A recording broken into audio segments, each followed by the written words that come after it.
Welcome back to another installment of Professor Charles's Law.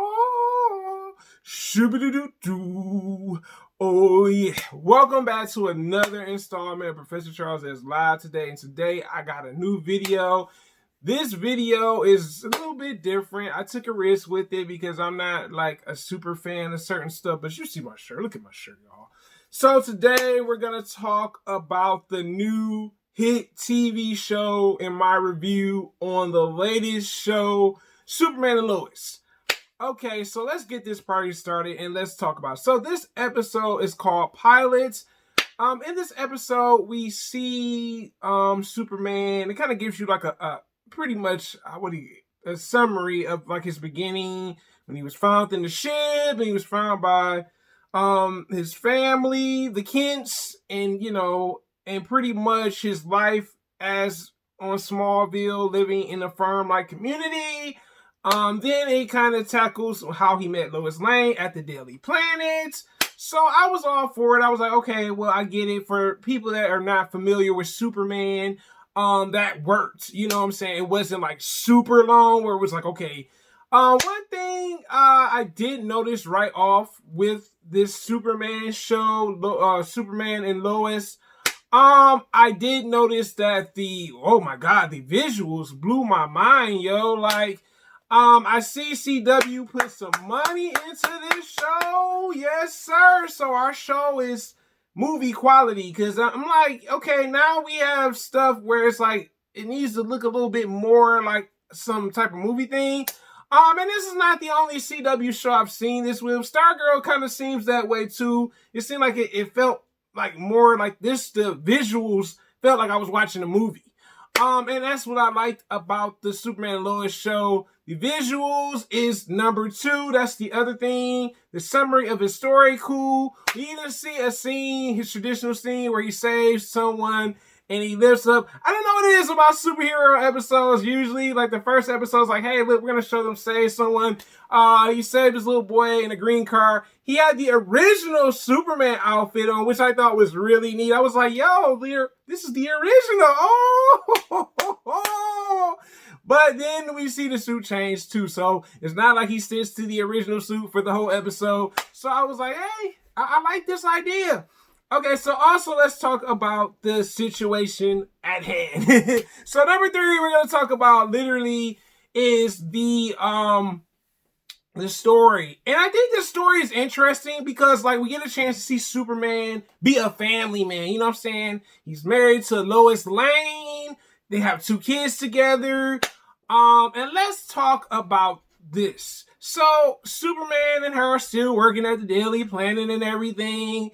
And I like their relationship. You know what I'm saying? It's not like in your face type of relationship, but there are some real moments between the two. You know what I'm saying? Especially with Clark not really wanting to tell his sons that he's Superman. And Lois is like, no, we should tell the kids because, like Clark is like he's the overprotective parent. Lois is more of the, hey, look, they need to know that you're this man because they don't see you very often in your life. You're kind of just like going to do things and not, you know what I'm saying? And I think that's the family dynamics really work with this show. Also, the 2 sons, Jordan and the other son, and it's like they're fraternal twins, right? So like one son is kind of an introvert, the other son's an extrovert. You can see the differences. The one son reminds me of Lois, in a sense, you know what I'm saying? Just a little bit, I'm not gonna say on the arrogant side, but maybe just, a little bit more confident in himself. Then you have the son that's kind of similar to Clark, Jordan. Pretty much Jordan's kind of the introvert. He's kind of like keeps to himself.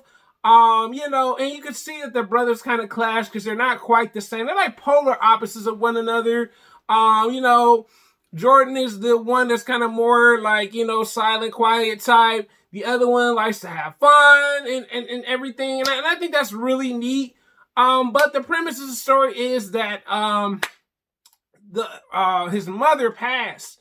Clark's mother's passing, and that's what led him back to Smallville. So I think that was really interesting how they turned that in. But also, there's some other things going on before that, where someone is attacking these chemical plants. And one thing I did like about this episode is that the CGI was on point. I was like, yo, the ice breath that he uses, the laser vision, man, I was like, this is the CGI that we need to see. We need some quality CGI. Like, I get superhero shows are a thing, but can the CGI get a little bit better? And it seems like CW and DC put some money into that, because I was like, this CGI is looking lit. You feel me?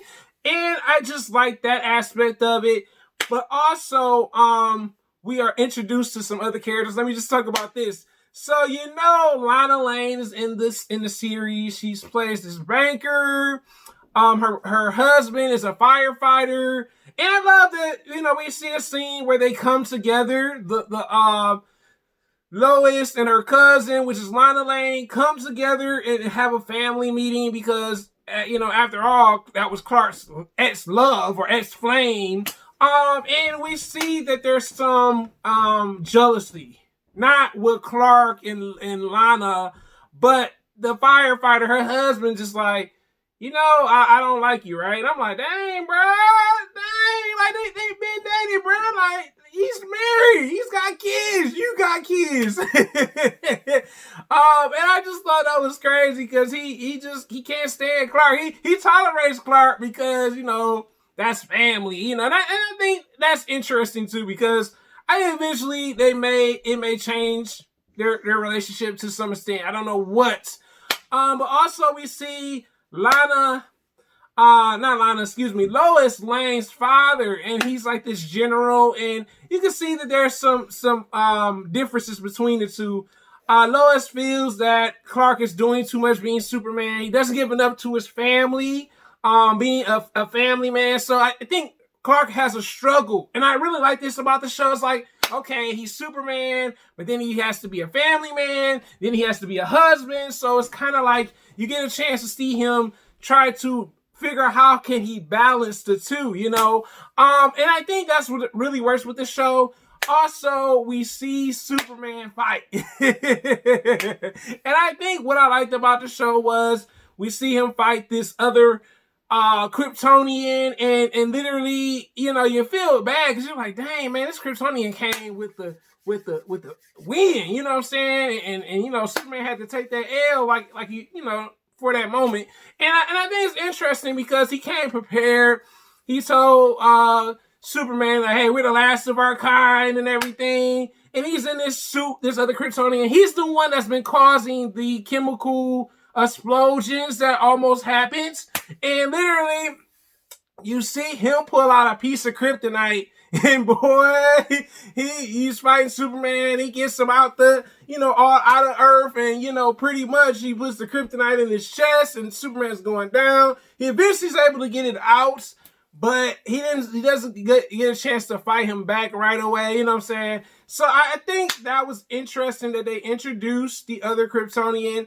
Also, what I loved about this episode is that the brothers, Superman's sons, finding out that he was Superman, you know what I'm saying? I think it was interesting because Jordan was like, Dad's hiding something from us. How was I able to survive this accident? Because there was an accident in the episode where metal pipes pretty much went over him and his brother.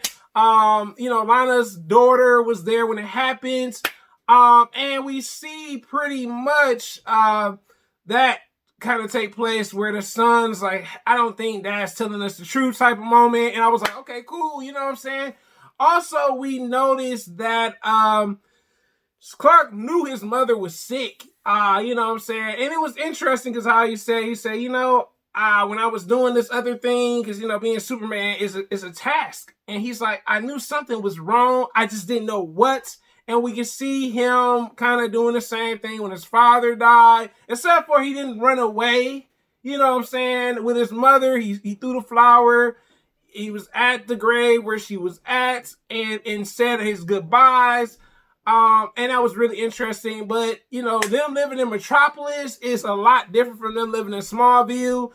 So it's kind of like pretty much with this Superman show, Superman and Lois, we're seeing them leave the city life back to the, life as a farmer and everything. I think that's really neat. And I was like, okay, this is different, But this first episode was really good. I'm not gonna lie. I was just like, CW? CW? Is that you, CW? Oh, CW. Wait. CW, I know that's you. And I gotta give this episode a solid 5 because it kept me entertained. There were certain things about the episode was like, hey, this is what I wanted. I have never actually been like a live adaptation Superman type of person. I tried to get into Smallville, couldn't get into Smallville. I tried the other show that they had on TNT back in the day, couldn't get into that. Only show that I really liked that was a Superman show was the animated series. That was probably by far my favorite one. But this Superman and Lois is pretty promising. If you have not seen on CW, I highly recommend you check it out. And like I said, it has a solid story.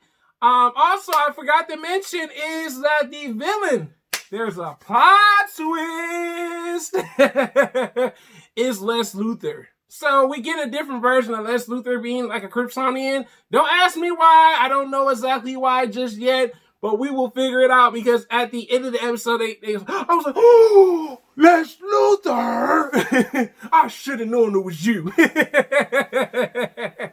But guys, it's your boy Professor Charles S Live. Guys, have a great day, and I am out.